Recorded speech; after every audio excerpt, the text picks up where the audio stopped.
Who's ready for some story time with Mrs. Melendy? Today we are going to read a really classic story. Who's ever heard of The Three Little Pigs?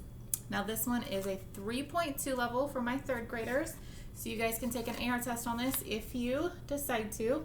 Number is 44123, 3.2 level.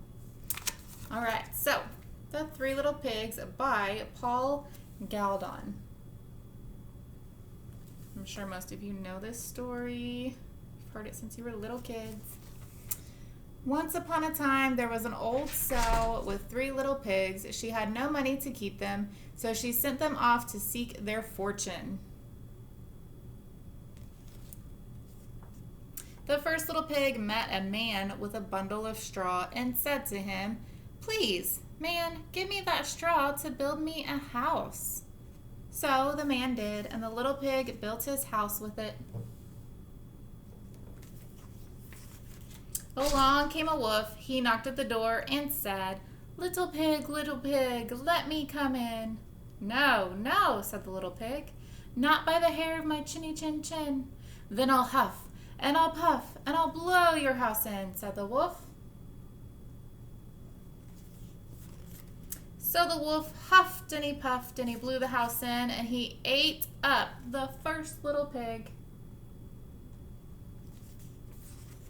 The second little pig met a man with a bundle of sticks and said, "Please, man, give me those sticks to build me a house."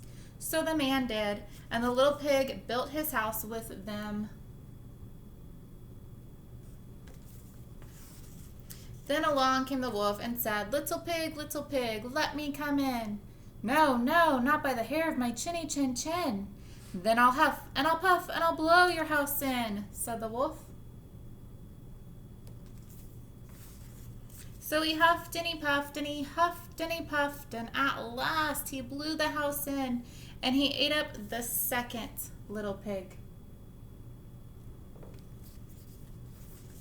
The third little pig met a man with a load of bricks and said, "Please, man, give me those bricks to build me a house." So the man did, and the little pig built his house with them. Soon the same wolf came along and said, little pig, let me come in." "No, no, not by the hair of my chinny chin chin." "Then I'll huff, and I'll puff, and I'll blow your house in," said the wolf. Well, he huffed and he puffed, and he huffed and he puffed and he huffed and he puffed, but he could not blow the house in.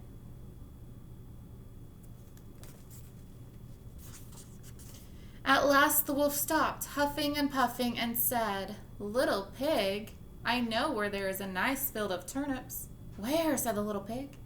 "On Mr. Smith's farm," said the wolf. "I will come for you tomorrow morning. We will go together, and we will get some turnips for dinner." "Very well," said the little pig. "What time will you come?" "Oh, at 6 o'clock," said the wolf. Well, the little pig got up at 5. He went to Mr. Smith's farm, and he got the turnips before the wolf came to his house. "Little pig, are you ready?" asked the wolf. The little pig said, "Ready. I have been and I have come back again, and I got a nice pot full of turnips for my dinner." The wolf was very angry, but then he thought of another way to get the little pig, so he said, little pig, I know where there is a nice apple tree." "Where?" said the pig. "Down at Mary Garden," replied the wolf. "I will come for you at 5 o'clock tomorrow morning, and we will go get some apples." Well, the little pig got up the next morning at 4 o'clock, and he went off for the apples. He wanted to get back home before the wolf came, but it was a long way to Mary Garden, and then he had to climb the tree. Just as he was climbing back down with his basket full of apples, he saw the wolf coming. "Little pig," the wolf said, "you got here before me. Are the apples nice?" "Yes, very," said the little pig. "I will throw one down to you." And he threw the apple as far as he could throw. While the wolf ran to pick it up, the little pig jumped down and ran home. The next day the wolf came again, and said to the little pig, "Little pig, there is a fair at Shanklin this afternoon. Would you like to go?" "Oh, yes," said the little pig. "When will you come to get me?" "At 3," said the wolf. Well, the little pig went off at 2 o'clock, and he bought a butter churn at the fair. He was going home with it when he saw the wolf coming. The little pig jumped into the butter churn to hide. The churn fell over and rolled down the hill with the little pig in it. This frightened the wolf so much that he turned around and he ran home.